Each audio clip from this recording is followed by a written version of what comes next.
Good morning students, मेरा नाम है डॉक्टर निवेदिता शर्मा और मैं आप लोगों का बॉटनी का paper 3 biotechnology and utilisation of plants आज से शुरू कराने जा रही हूँ। पेपर 3 के अंदर सबसे पहले जो यूनिट हम स्टार्ट करेंगे वो है यूनिट 1, जिसके अंदर हम टॉपिक सबसे पहले लेंगे जीनोमिक लाइब्रेरी। तो हम जो टॉपिक स्टार्ट कर रहे हैं यूनिट 1 का फर्स्ट टॉपिक जो हमारा हम ले रहे हैं वो है जीनोमिक लाइब्रेरी। सबसे पहले मैं आपको बताना चाहती हूँ कि जीनोमिक लाइब्रेरी की जब हम बात करते हैं तो genomic library is a part of gene library. ठीक है, हम लोग हमारे जो सिलेबस में यूनिट 1 में है दो चीज़ें दे रखी हैं, दो टाइप ऑफ लाइब्रेरीज दे रखी हैं। पहली है जीनोमिक लाइब्रेरी और दूसरी है cDNA लाइब्रेरी, जिसको हम इसके बाद में लेंगे। तो बिफोर वी स्टार्ट मैं आपको बताना चाहती हूँ कि जीनोमिक लाइब्रेरी जो है basically it is a part of gene library. ठीक है, जीन लाइब्रेरी के अंदर हम जीनोमिक लाइब्रेरी की स्टडी करते हैं। तो सबसे पहले हमारे लिए ज़रूरी है ये समझना कि जीन लाइब्रेरी क्या होती है। ठीक है, तो जैसे कि नाम से पता लग रहा है जीन लाइब्रेरी मतलब जहाँ पर जीन्स का कलेक्शन किया जाता है। ठीक है, ऐसी जगह जहाँ पर कि हम लोग जीन्स को कलेक्ट करते हैं काहे के लिए, आगे जाकर के उसको यूज़ करने के लिए। ठीक है, for any type of further use जहाँ हम जीन को कलेक्ट करते हैं उस संग्रहालय को हम लोग जीन लाइब्रेरी कहते हैं।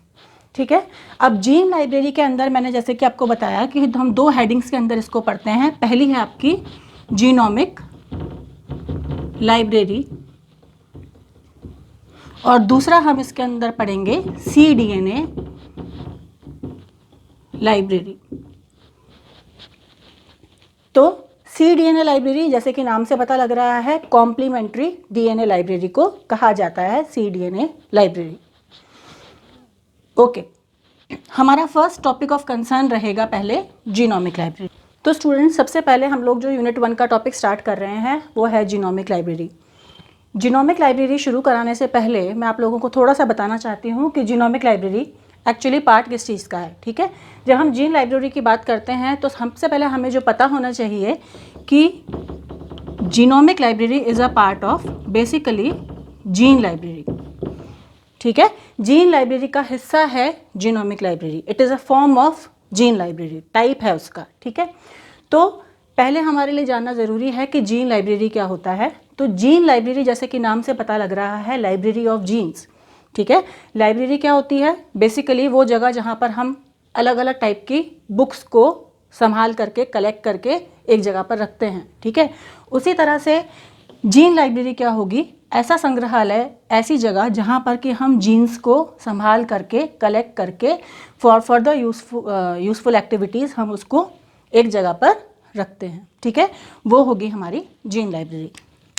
अब जीन लाइब्रेरी के अंदर जो सबसे पहला टाइप जीन लाइब्रेरी का हम पढ़ने जा रहे हैं वो है जीनोमिक लाइब्रेरी। तो जीनोमिक लाइब्रेरी जैसे कि नाम से पता लग रहा है जीनोमिक लाइब्रेरी, जीनोम की लाइब्रेरी। ठीक है, तो बेसिकली सबसे पहले हमें पता होना चाहिए कि जीनोम क्या है। तो यहाँ पर हम क्या करते हैं कि किसी भी ऑर्गेनिज्म का, ठीक है, हम क्या बोलेंगे, how can we define genomic library, it is a collection of total genomic DNA of any particular organism. ठीक है, क्या बोल सकते हैं हम, collection of total genomic DNA from cell of organism. ठीक है, किसी भी जीव के पूरे संपूर्ण जीनोमिक DNA का कलेक्शन जीनोमिक लाइब्रेरी कहलाता है। ठीक है, ठीक है, हिंदी में हम इसको बोल सकते हैं कि जीवों के संपूर्ण, किसी भी जीव के संपूर्ण जीनोम की क्लोनिंग करके उसको संग्रहित एवं सुरक्षित रखने का जो स्थान कहलाता है वो जीनोमिक लाइब्रेरी कहलाता है। ठीक है, अब जीनोमिक लाइब्रेरी जब हमने जान लिया कि जीनोमिक लाइब्रेरी क्या है, जिसके अंदर हम पूरा जीनोमिक DNA लेंगे, ठीक है, काई के लिए, लाइब्रेरी को कंस्ट्रक्ट करने के लिए, तो नेक्स्ट जो हमारा स्टेप आता है वो आता है कि हम जीनोमिक लाइब्रेरी को कंस्ट्रक्ट कैसे कर सकते हैं। ठीक है, तो आगे हम पढ़ेंगे कंस्ट्रक्शन ऑफ जीनोमिक लाइब्रेरी। तो स्टूडेंट्स, हमारा जो नेक्स्ट स्टेप है towards genomic library is construction of genomic library. ठीक है, किस तरह से हम जीनोमिक लाइब्रेरी का निर्माण कर सकते हैं। तो जीनोमिक लाइब्रेरी को कंस्ट्रक्ट करने के लिए, इसका निर्माण करने के लिए हम लोग कुछ स्टेप्स फॉलो करते हैं। तो स्टेप्स ऑफ कंस्ट्रक्शन की हम बात करेंगे। सबसे पहला स्टेप जो हम जीनोमिक लाइब्रेरी कंस्ट्रक्ट करने के लिए लेते हैं, उसमें हम सबसे पहले क्या करेंगे, तो हमारा फर्स्ट स्टेप होगा एक्सट्रैक्शन ऑफ जीनोमिक डीएनए। ठीक है, सबसे पहले हम क्या करेंगे, एक्सट्रैक्ट करना, या फिर हम इसको बोल सकते हैं आइसोलेशन। ठीक है, बाहर निकालना, एक्सट्रैक्ट करना या आइसोलेट करना, अलग करना, विलगित करना। ठीक है, तो पहला स्टेप जो हमारा होगा जीनोमिक लाइब्रेरी कंस्ट्रक्शन के लिए वो होगा स्टेप 1, एक्सट्रैक्शन और isolation of genomic DNA. Genomic DNA किसका लेंगे हम, सेल ऑफ एन ऑर्गेनिज्म। किसी भी जीव की कोशिका में से जीनोमिक डीएनए जो कि उसका बेसिक जेनेटिक मटेरियल है उसको विलगित कर लेना हमारे जीनोमिक लाइब्रेरी कंस्ट्रक्शन का फर्स्ट स्टेप होगा। ठीक है, नेक्स्ट स्टेप की तरफ हम बढ़ेंगे। अब नेक्स्ट स्टेप हमारा होगा, ये जो हमने जीनोमिक डीएनए जेनेटिक मटेरियल जो जीव का हमने एक्सट्रैक्ट किया है या आइसोलेट किया है उसका प्यूरिफिकेशन। ठीक है, तो हम क्या बोलेंगे, प्यूरिफिकेशन ऑफ जीनोमिक डीएनए। ठीक है, ये हमारा सेकेंड स्टेप होगा towards construction of genomic library. सबसे पहले हमने क्या किया, किसी भी जीव के जीनोमिक डीएनए को, टोटल कंप्लीट जीनोमिक डीएनए को आइसोलेट या एक्सट्रैक्ट कर लिया, उसकी बॉडी से बाहर निकाल लिया। ठीक है, उसके बाद सेकेंड स्टेप में हम क्या करेंगे, ये जो आइसोलेटेड या एक्सट्रैक्टेड जीनोमिक डीएनए है उसको हम प्यूरिफिकेशन करेंगे। ठीक है, उसका शुद्धिकरण करेंगे। शुद्धिकरण करना क्यों ज़रूरी होता है, क्योंकि जब हम किसी भी कोशिका में से, किसी जीव की कोशिका में से जीनोमिक डीएनए को बाहर निकालते हैं तो उसके साथ में कई सारी इम्प्योरिटीज़ भी मिली हुई होती हैं। ठीक है, तो जो कि हमको आगे फर्दर प्रोसेसिंग करने में बैरियर का काम करती है। ठीक है, तो इस वजह से जो जीनोमिक डीएनए है उसका प्यूरिफिकेशन करना बहुत ज़्यादा ज़रूरी हो जाता है ताकि वो फ्री हो सके from any type of impurities. Second step हमारा हुआ प्यूरिफिकेशन ऑफ जीनोमिक डीएनए। तो स्टेप नंबर 3 जो हमारा है वो है digestion of purified DNA. Digestion का मतलब होता है खंडन करना। खंडन करना मतलब छोटे छोटे फ्रेगमेंट्स में, छोटे छोटे खंडों में डीएनए को, प्यूरिफाइड डीएनए को, जिसको हमने पहले शुद्धिकरण किया है, उस डीएनए को छोटे छोटे टुकड़ों में हम लोग तोड़ देंगे, जिसको हम बोलते हैं डाइजेस्ट कराना या फिर खंडन करना। ठीक है, अब डाइजेशन जो प्यूरिफाइड डीएनए का कराया जाता है वो बेसिकली हम लोग 3 मेथड से करा सकते हैं। पहला मेथड जो हम इसके लिए काम में ले सकते हैं वो होता है आपका मैकेनिकल मेथड। ठीक है, मैकेनिकल मेथड या यांत्रिक विधि जिसको हम कहते हैं। मैकेनिकल मेथड का मतलब होता है किसी भी मैकेनिकल इंस्ट्रूमेंट की हेल्प से, वो आपका चक्कू हो सकता है, चाकू जिसे हम बोलते हैं नाइफ, वो आपकी ब्लेड हो सकती है, वो आपका सीजर हो सकता है। किसी भी मैकेनिकल इंस्ट्रूमेंट से हम लोग डीएनए को किसी सेल में से बाहर निकालें। ठीक है, और उसके छोटे छोटे टुकड़े करें, तो वो होगा आपका मैकेनिकल मेथड। दूसरा मेथड जो हम इसके लिए काम में ले सकते हैं वो है आपका सोनिक मेथड।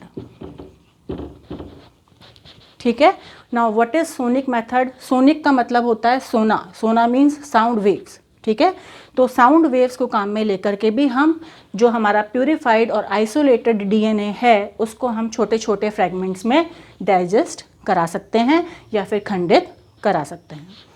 थर्ड जो हमारा मेथड है जिसको हम काम में ले सकते हैं वो है आपका बाय यूजिंग रेस्ट्रिक्शन एंजाइम। ये आपका थर्ड और लास्ट मेथड है for digestion of purified DNA by using restriction enzyme. और रेस्ट्रिक्शन एंजाइम के रूप में ज़्यादातर हम जिस एंजाइम को काम में लेते हैं वो है आपका रेस्ट्रिक्शन एंडोन्यूक्लियस, जिसको हम शॉर्ट में RE के नाम से भी जानते हैं, that is restriction endonuclease enzyme. ठीक है, अब सबसे पहले हमारा ये जानना ज़रूरी है कि जो 3 मेथड्स हमने डीएनए के डाइजेशन के लिए पढ़े हैं, इन तीनों मेथड्स में से सबसे ज़्यादा जो हम मेथड काम में लेते हैं from mechanical, sonic and restriction enzyme, सबसे mostly used method is third one, जो कि है by using restriction endonuclease enzyme. ठीक है, अब ऐसा क्यों है कि हम थर्ड मेथड को ज़्यादातर प्रेफर करते हैं? वो इसीलिए क्योंकि रेस्ट्रिक्शन एंजाइम या रेस्ट्रिक्शन एंडोन्यूक्लियस एंजाइम जो होता है वो जब डीएनए के टुकड़े करता है, डीएनए के जब खंड काटेगा, वो खंड में तोड़ेगा उनको, तो वो पार्शियल डाइजेशन कराता है। ठीक है, हमको ये पता होना चाहिए that restriction endonuclease enzyme is responsible for partial digestion of DNA. आंशिक विभाजन करता है, संपूर्ण विभाजन नहीं करता।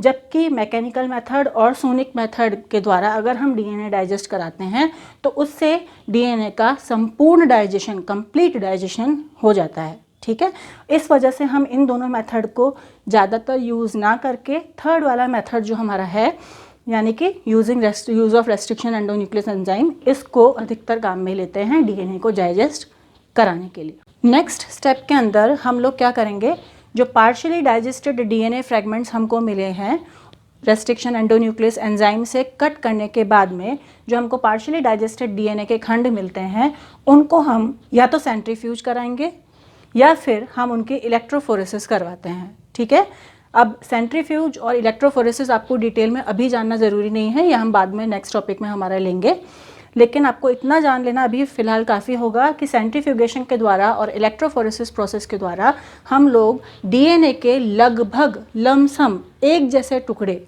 बहुत बड़े बहुत छोटे या कोई बहुत बड़ा हो गया, कोई बहुत छोटा हो गया, इस तरह के टुकड़े नहीं मिल करके हमको लगभग बराबर साइज़ के डीएनए के फ्रेगमेंट्स मिले।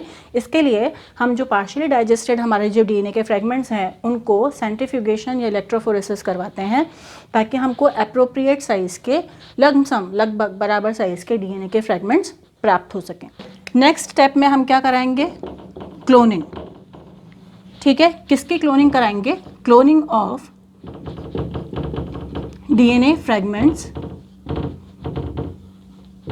ठीक है, इलेक्ट्रोफोरेसिस कराने के बाद या सेंट्रीफ्यूगेशन कराने के बाद जो हमको डीएनए के लगभग बराबर साइज़ के, अप्रोक्सीमेटली बराबर साइज़ के फ्रेगमेंट्स मिलते हैं, उनके हम नेक्स्ट स्टेप में क्लोनिंग कराते हैं। ठीक है, क्लोनिंग हम किस में कराएंगे? Into vectors. ज़्यादातर जो वाहक, वेक्टर किसको बोलते हैं? वाहक। मुख्यतः जो वेक्टर हम काम में लेते हैं क्लोनिंग कराने के लिए डीएनए फ्रेगमेंट्स को, वो होता है आपका लैम्डा फेज वेक्टर।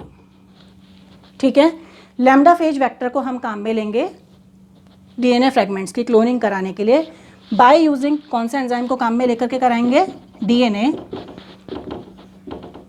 लाइगेज। ठीक है, लाइगेज एंजाइम का काम होता है जोड़ने का, डीएनए के खंडों को जोड़ने का, और एंडोन्यूक्लियस जो हमने इससे पहले काम में लिया था उसका काम होता है डीएनए के फ्रेगमेंट्स को तोड़ने का।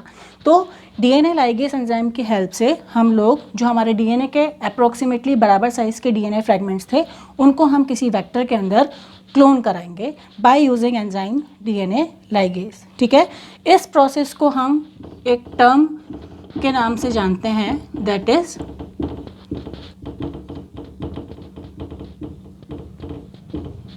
Short gun approach. तो ये आपको याद रखना है, what is short gun approach. तो लास्ट में हम कंस्ट्रक्शन ऑफ जीनोमिक लाइब्रेरी को डायग्रामेटिकली भी इस तरह से एक्सप्लेन कर सकते हैं, जिसमें सबसे पहले हमने डीएनए को एक्सट्रैक्ट किया किसी भी जीव के सेल में से, कोशिका में से, और उसको डाइजेस्ट कराएंगे रेस्ट्रिक्शन एंजाइम की मदद से।